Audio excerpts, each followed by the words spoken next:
Hi friends, ఎలా ఉన్నారండి అందరూ? ఈరోజు వీడియోలో మనము ఒక చెస్ట్ కొలతను తీసుకొని బ్లౌజ్ మొత్తాన్ని ఏ విధంగా కట్ చేయాలో స్టెప్ బై స్టెప్ వివరంగా తెలుసుకుందాము. ఇక్కడ నేను ఒకేసారి 2 బ్లౌజ్ భాగాల్ని కటింగ్ అనేది చేస్తున్నాను, గమనించండి. ఇక్కడ ముందుగా శారీలో వచ్చిన బ్లౌజ్ పీసెస్ చూపిస్తున్నాను. ఈ 2 శారీలో వచ్చిన బ్లౌజ్ భాగాలు అనమాట. ఇక్కడ దీనికోసము లైనింగ్ భాగాల్ని తీసుకున్నాను. ఒక్కొక్కటి మీటర్ తీసుకున్నాను. నీళ్ళల్లో తడిపి ఆరబెట్టి ఐరన్ అనేది చేశాను. ఐరన్ చేసి ఇలా డబల్ ఫోల్డ్ వేశాను. 2 కూడా డబల్ ఫోల్డ్ వేశాను. ఒకదానిపైన ఒకటి వేశాను. జాగ్రత్తగా గమనించండి. మీరు కట్ చేసేటప్పుడు ఒకటి మిస్టేక్ అయినా రెండోది కూడా మిస్టేక్ అవుతుంది.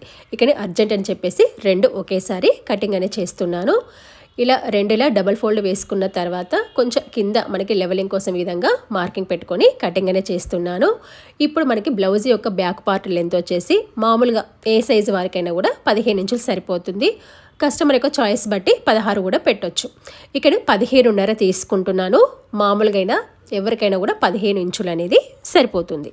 ఇలా మార్కింగ్ పెట్టుకొని మార్కింగ్ పెట్టిన భాగాన్ని కలుపుకోవాలి. ఇక్కడ చెస్ట్ యొక్క చుట్టుకొలతను బట్టే బ్లౌజ్ మొత్తాన్ని కట్ చేయొచ్చు అని చెప్పాను కదా. ఇక్కడ 38 ఇంచులు చెస్ట్ యొక్క చుట్టుకొలత. 4 భాగాలుగా చేస్తే 9.5, 2 ఇంచులు ఎక్స్ట్రా ఖర్చు, అంటే మొత్తం 11.5, అంటే 9.5 ఒరిజినల్ కొలత, 2 ఇంచులు ఎక్స్ట్రా ఖర్చు. ఇలా విధంగా మార్కింగ్ పెట్టుకొని మార్కింగ్ పెట్టిన భాగాన్ని ఇలా కలుపుకోవాలన్నమాట. ఇలా మార్కింగ్ పెట్టి కలుపుకున్న తర్వాత ఇక్కడ మనకి పొడవు వచ్చింది, వెడల్పు వచ్చింది, ఓన్లీ చెస్ట్ యొక్క చుట్టుకొలతతోనే.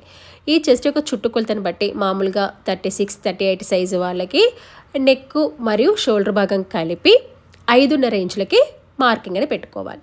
ఇలా 5.5 ఇంచులకి మార్కింగ్ అని పెట్టుకున్న తర్వాత ఇక్కడ మనకి షోల్డర్ భాగము 3 ఇంచులు, నెక్ వెడల్పు అనేది 2.5 అని తీసుకోవాలి.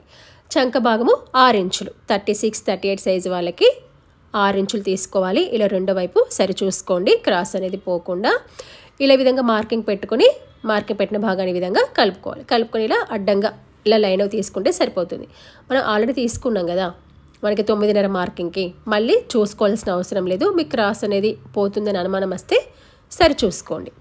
ఇలా లైన్ తీసుకున్న తర్వాత ఇక్కడ మనకి చంక భాగం దగ్గర కర్వ్ భాగానికి 1.5 ఇంచు మార్కింగ్ అని పెట్టుకోండి. మార్కింగ్ పెట్టుకొని ఈ ఒరిజినల్ కొలత ఉంది కదా 9.5, అక్కడ వరకు కర్వ్ రావాలి. ఎక్స్ట్రా ఖర్చు మాత్రము స్ట్రైట్గానే ఉండాలి. ఇక్కడ 3 ఇంచుల వరకు స్ట్రైట్గా వచ్చి మనకి ఒరిజినల్ కొలత 9.5 ఉంది కదా, అక్కడి వరకు కర్వ్ అనేది రావాలి వీడియోలో చూపిస్తున్న విధంగా. ఓకేనా? మనకి ఎక్స్ట్రా ఖర్చు వరకు పోవద్దు, అక్కడ స్ట్రైట్గానే ఉండాలి. ఇలా ఈ విధంగా కర్వ్ అనేది తీసుకోవాలి. తీసుకున్న తర్వాత నెక్ డీప్ అనేది తీసుకోవాలి. ఇక్కడ నెక్ వెడల్పు 2.5. ఇక్కడ మీరు పైనుంచి తీసుకోవచ్చు, కింది నుంచి తీసుకోవచ్చు. కింది నుంచి అయితే మనకి కప్పు ఎంత కావాలి అంటే 4 ఇంచులు. అంటే ఇక్కడ ఏంటి మనకి మిగతాది నెక్ డీప్ అన్నమాట, అంటే 11.5. ఓకేనా? ఇక్కడ కింద నేను 3.5 తీసుకుంటున్నాను. నెక్ కొంచెం బ్రాడ్గా కావాలని చెప్పేసి. మీకు మామూలుగా కావాలి అనుకున్నట్లయితే కింద కూడా 2.5 తీసుకోండి. ఇక్కడ కొంచెం బ్రాడ్గా కావాలనుకుంటున్నాను కాబట్టి ఇక్కడ కింద 3.5 తీసుకున్నాను. ఇలా విధంగా మార్కింగ్ పెట్టేసుకోండి. చూడండి, పైన 2.5, కింద 3.5. ఇక్కడ కింద 1 ఇంచుకు మార్కింగ్ పెట్టేసుకొని ఇలా కర్వ్ అనేది తీసుకోండి వీడియోలో చూపిస్తున్న విధంగా. అంటే ఇక్కడ ఏంటి, ఇక్కడ మనకి నెక్ అనేది జారకుండా ఉంటుంది, బ్రాడ్గా ఉంటుంది. మీకు డౌట్ ఉంటే కనుక నెక్ వైపు 1/4 ఇంచు డౌన్కి మార్కింగ్ పెట్టుకొని కట్ చేసుకోండి. ఇక్కడ మనకి డాట్కి క్లోజ్గా ఉన్న వైపు 4 ఇంచులకు మార్కింగ్ పెట్టుకొని డాట్ యొక్క పొడవు అనేది ఇక్కడ 3.5 ఇంచులు తీసుకుంటున్నాను. రెండు వైపులా హాఫ్ ఇంచు ఉండే విధంగా చూసుకుంటున్నాను. ఇక్కడ చూడండి, నేను పొడవు అనేది దాదాపుగా 15 ఇంచులు సరిపోతుందని చెప్పాను కదా. పొడవు 15 ఇంచులు తీసుకున్నాను. వెడల్పు వచ్చేసి ఇక్కడ మనకి 9.5, 2 ఇంచులు ఎక్స్ట్రా ఖర్చు. ఇది చెస్ట్ భాగం దగ్గర. నడుం భాగం దగ్గర మనకి చెస్ట్ కొలత ఎంతైతే ఉంటుందో దానికంటే 4 ఇంచులు తక్కువ ఉంటుంది, అంటే 34 ఇంచులు. 4 భాగాలుగా చేస్తే 8.5, డాట్కి 1 ఇంచు ఎక్స్ట్రా, అంటే కింద కూడా 9.5 అన్నమాట. 2 ఇంచులు ఎక్స్ట్రా ఖర్చు. ఓకేనా?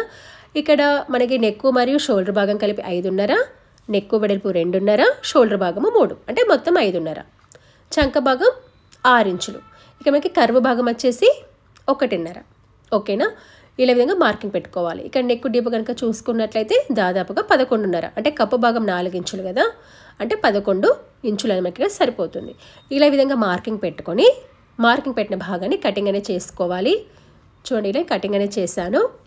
ఇలా మనకి ఒకేసారి 2 భాగాలు వచ్చేసాయి అన్నమాట.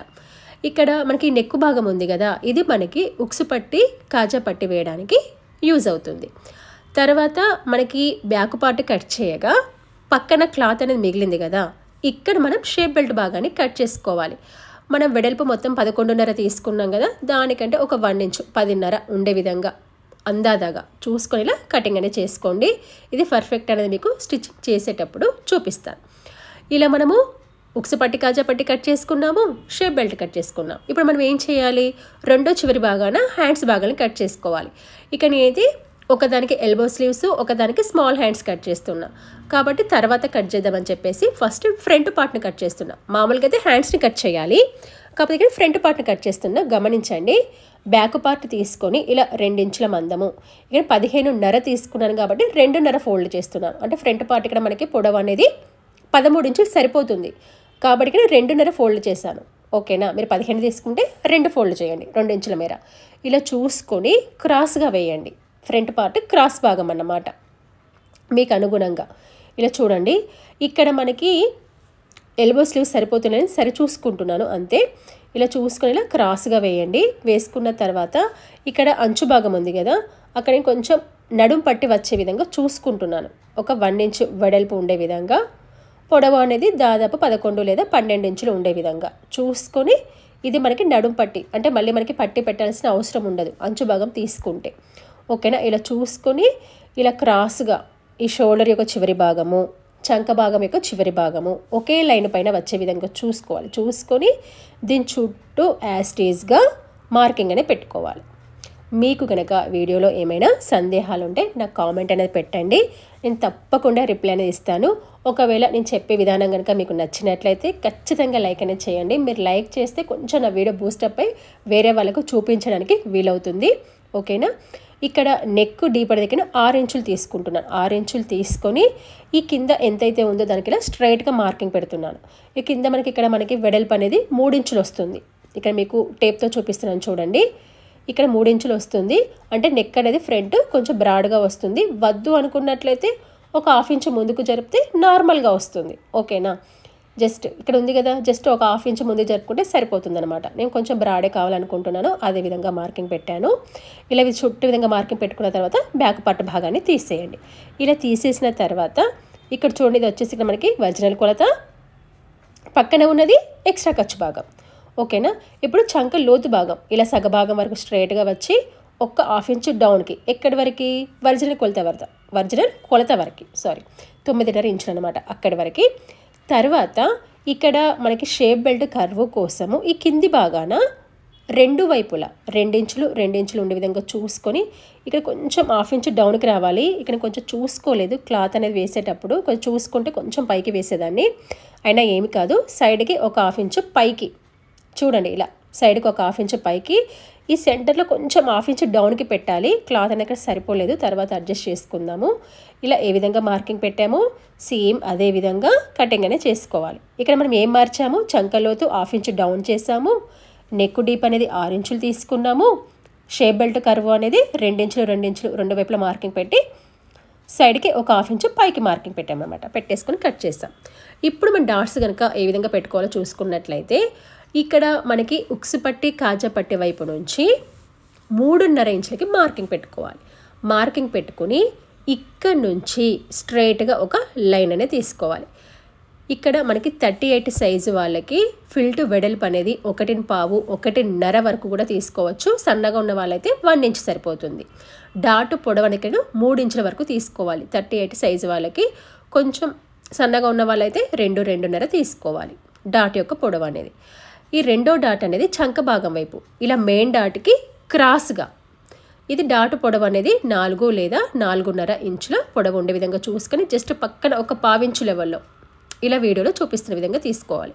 ఇప్పుడు ఈ 2 డాట్లకి మధ్యలో ఒక డాట్ పెట్టాను చూసారా, అది 3వ డాట్, అది ఉక్సు పట్టి కాజా పట్టి వైపు. ఓకేని, దాదాపుగా 2.5 లేదా 2.5 ఇంచులు కూడా తీసుకోవచ్చు. ఈ లైన్కి 2 వైపులా చూడండి ఇలా ఒక 1/2 ఇంచు ఉండే విధంగా చూసుకోండి. చూసారా, ఇలా ఈ మనకి ఈ 3 డాట్స్ కూడా మధ్యలో సేమ్ గ్యాప్ అనేది రావాలి. ఒకటి ఎక్కువ ఒకటి తక్కువ అనేది రావద్దు. 3ంటికి గ్యాప్ అనేది ఈక్వల్గా ఉండాలి. అప్పుడు మనకి కుట్టిన తర్వాత బస్ట్ పాయింట్ అనేది కరెక్ట్ ఫిట్టింగ్ అనేది వస్తుందన్నమాట. ఓకేనా, ఇలా ఈ విధంగా డాట్స్ అనేవి పెట్టుకోవాలి. సన్నగా ఉన్న వాళ్ళైతే కొంచెం ఫిల్ట్ వెడల్పు అనేది 1 ఇంచ్ పెట్టేసుకొని ఫిల్ట్ పొడవు అనేది 2.5 తీసుకుంటే సరిపోతుంది. ఇది మనకి ఏర్పడడానికి రెండో వైపు కూడా ఇలా చిన్న కటింగ్ అనేది పెట్టేసుకుంటే రెండో వైపు కూడా మనకి ఈజీగా తెలుస్తుంది. ఇది మనకి రెండో బ్లౌజ్ పీస్ కాబట్టి రెండో వైపు పెడుతున్నాను. జస్ట్ మనం కటింగ్ ఇచ్చుకుంటే సరిపోతుందండి. మనం కుట్టేటప్పుడు కూడా పెట్టుకోవచ్చు మార్కింగ్ అనేది. ఓకేనా? ఇలా విధంగా మార్కింగ్ పెట్టేసుకొని మనం రెండో వైపు కూడా పెట్టుకున్న తర్వాత దీనికి తగ్గట్టుగా మనము స్టిచ్చింగ్ అనేది చేసుకోవాలి. ఇక్కడ మీరు జాగ్రత్తగా గమనించండి, బ్లౌజ్కి షేప్ అనేది డాట్స్ ద్వారానే వస్తుంది. మీకు పర్ఫెక్ట్గా రావాలనుకున్నట్లయితే కొంచెం ఫిల్ట్ వెడల్పు ఎక్కువ తీసుకోండి. మాకు అంత అవసరం లేదు, నార్మల్గా చాలా అనుకున్నట్లయితే తక్కువ తీసుకోండి. ఓకేనా? ఇలా పర్సనాలిటీని బట్టి తీసుకోవాలన్నమాట. ఇప్పుడు మనకి మిగిలిన క్లాత్లో హ్యాండ్స్ని కట్ చేసుకోవాలి. ఇప్పుడు ఈ గ్రీన్ బ్లౌజ్ పీస్ భాగంలో ఎల్బో స్లీవ్స్ కట్ చేస్తున్నాను, ఇంకో దాంట్లో స్మాల్ హ్యాండ్స్ కట్ చేస్తున్నాను. ఓకేనా? దీన్ని తిరిగి విధంగా డబల్ ఫోల్డ్ వేసాను. హ్యాండ్కు జాయింట్ ఒకే వైపు రావడానికి ఇలా ఈ విధంగా ఫోల్డ్ చేశాను. పొడవు అనేది దాదాపుగా 10 ఇంచులు ఉండే విధంగా చూసుకున్నాను అన్నమాట. ఈ కింద కొంచెం ఈ చివరి భాగాన లెవెలింగ్ కోసం ఈ విధంగా మార్కింగ్ అని పెట్టాను. ఇప్పుడు ఎల్బో స్లీవ్స్ కాబట్టి లెంత్ అనేది 11.5 తీసుకుంటున్నాను. ఇక్కడ కొంచెం తక్కువ అనిపించింది. తక్కువ అనిపిస్తే మళ్ళీ లైన్ అనేది కొంచెం పక్కకు జరుపుతున్నాను అన్నమాట. అంటే కొంచెం మార్కింగ్ పెట్టిన వైపు కాకుండా కొంచెం పక్కకు కట్ చేస్తాను. అప్పుడు కరెక్ట్గా వచ్చింది 11.5 అనేది. ఇది ఎల్బో స్లీవ్స్ లెంత్ 11.5. అంటే ఇక్కడ మనకి కుట్టిన తర్వాత 10.5 వస్తుందన్నమాట. ఓకేనా? ఇలా విధంగా మార్కింగ్ పెట్టేసుకొని మార్కింగ్ పెట్టిన దానిపైన ఒక లైన్ అనేది గీయండి. హ్యాండ్ అనేది కొంచెం మనకి మిడిల్ లూజు కర్వ్ అనేది తెలియాలి. ఇక్కడ జాగ్రత్తగా గమనించండి, వీడియో అయితే స్కిప్ చేయకండి. ఇలా మనం 11.5 ఇంచులకు మార్కింగ్ పెట్టిన తర్వాత హ్యాండ్ లూజ్ అనేది 5 ఇంచులు, ఎక్స్ట్రా ఖర్చు 2 ఇంచులు, అంటే మొత్తం 7 ఇంచులు అనమాట. ఇక్కడ హ్యాండ్ కర్వ్ అనేది 3 ఇంచులకి తీసుకోవాలి. తీసుకొని దీనిపైన ఒక లైన్ తీసుకోండి మీరు కావాలి అనుకున్నట్లయితే. ఇక్కడ దీనిపైన మిడిల్ లూజ్ అనేది తీసుకోవాలి. ఫస్ట్ మనం ఏం చేయాలంటే హ్యాండ్ కర్వ్ 3 ఇంచులు తీసుకొని ఒక లైన్ తీయండి. ఒక లైన్ గీసిన తర్వాత మిడిల్ లూజ్ అంటే ఏంటంటే మనకి చెస్ట్ లూజ్ 4 భాగాలుగా చేస్తే 9.5 కదా, దానికంటే 1.5 తక్కువ తీసుకోవాలి, అంటే 8 ఇంచులు అనమాట. అలా మార్కింగ్ పెట్టి కింద ఉన్న 2 ఇంచులు అనేది ఎక్స్ట్రా ఖర్చు. ఇప్పుడు హ్యాండ్ లూజ్కి మిడిల్ లూజు ఎక్స్ట్రా ఖర్చు అనమాట. ఇలా 1 ఇంచ్ వరకు స్ట్రైట్గా వచ్చి ఇలా ఈ విధంగా కర్వ్ అనేది తీసుకోవాలి. ఇక్కడ 1 ఇంచ్ వరకు స్ట్రైట్గా వచ్చి 1/2 ఇంచు లోపలికి మార్కింగ్ పెట్టాలి. అది హ్యాండ్ యొక్క ఫ్రంట్ డీప్ అనమాట. హ్యాండ్ యొక్క ఫ్రంట్ డీప్ అనేది నేను స్టిచ్చింగ్ చేసేటప్పుడు కట్ చేస్తాను, ఇప్పుడు కాదు. ఇలా విధంగా మార్కింగ్ పెట్టుకున్న తర్వాత మార్కింగ్ పెట్టే భాగాన్ని కట్ చేయాలి. మనకి హ్యాండ్కి ఒకవైపు జాయింట్ పడుతుందని చెప్పాను కదా, మనకి కటింగ్లో క్లాత్ అనేది మిగులుతుంది కదా, దాని ఇలా డబల్ లేయర్ వేసుకొని ఒక ఖర్చు మందం ఎక్స్ట్రా అనేది ఉంచుకొని ఇలా కటింగ్ అనేది చేసుకోవాలి. ఇది మనము జాయింట్ అనేది చేసుకోవాలి. మీకు స్టిచ్చింగ్ చేసేటప్పుడు చూపిస్తాను జాయింట్ అనేది ఏ విధంగా వేయాలి అనేది. ఇలా మనము హ్యాండ్ భాగాన్ని కట్ చేసుకున్నాం. ఇప్పుడు మనకి క్లాత్ అనేది మిగిలింది కదా, ఇప్పుడు మిగిలిన క్లాత్లో మనకి క్రాస్ పీస్ రావాలి. ఓకేనా? అంటే మెడ చుట్టూ మనం క్రాస్ పీస్లు వేసుకుంటాం కదా. ఇప్పుడు మనకి క్లాత్ అనేది తక్కువగా మిగిలింది అనుకోండి, ఉన్న దాంట్లోనే అడ్జస్ట్ చేసుకోవాలన్నమాట. ఒకవేళ మీరు పైపింగ్ వేయాలి అనుకున్నారనుకోండి, ఇది అవసరం లేదు. మీరు గోల్డ్ కలర్ లేదా పింక్ కలర్ పైపింగ్ వేయాలి అనుకున్నప్పుడు ఇవేమి వేయాల్సిన అవసరం లేదు. ఇదైతే సింపుల్గానే కుట్టాలనుకుంటున్నాను, క్రాస్ పీసులు వేద్దాం అనుకుంటున్నాను కాబట్టి ఈ లైనింగ్ భాగంలోనే ఇలా 1 లేదా 1.5 ఇంచు వెడల్పు ఉండే విధంగా చూసుకొని కట్ చేసుకోవాలి. ఇక్కడ మీకు మళ్ళీ చెప్తున్నారు గమనించండి, పైపింగ్ వేయాలి వేరే క్లాత్తో అంటే ఇవి కట్ చేయాల్సిన అవసరం లేదు. ఓకేనా? ఇలా మనం క్రాస్ ముక్కలు కట్ చేసుకున్నాం. సేమ్ ఇదే విధంగా ఈ మిగిలిన దాంట్లో స్మాల్ హ్యాండ్స్ కట్ చేసుకోవాలి. ఇక్కడ మీకైతే చూపించట్లేదు. ఇప్పుడు శారీ బ్లౌజ్ పీస్ని తీసుకొని ఇలా డబల్ ఫోల్డ్ వేసుకొని ఈ కింది భాగాన బ్యాక్ పార్ట్ని, రెండో చివరి భాగాన హ్యాండ్స్ భాగాన్ని, మధ్యలో ఫ్రంట్ పార్ట్ని వేస్తున్నాను. ఇక్కడ మనము లైనింగ్ భాగాన్ని మెయిన్ క్లాత్ పైన వేసి కట్ చేసేటప్పుడు 1-2 సార్లు సరి చూసుకోండి కరెక్ట్గా ఉందా లేదా అని చెప్పేసి.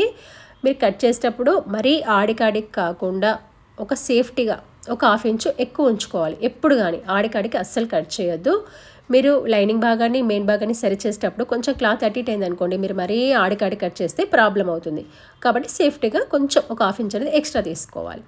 ఓకేనా? ఇప్పుడు మనము రెండో వైపున హ్యాండ్స్ భాగాన్ని కట్ చేస్తున్నాను.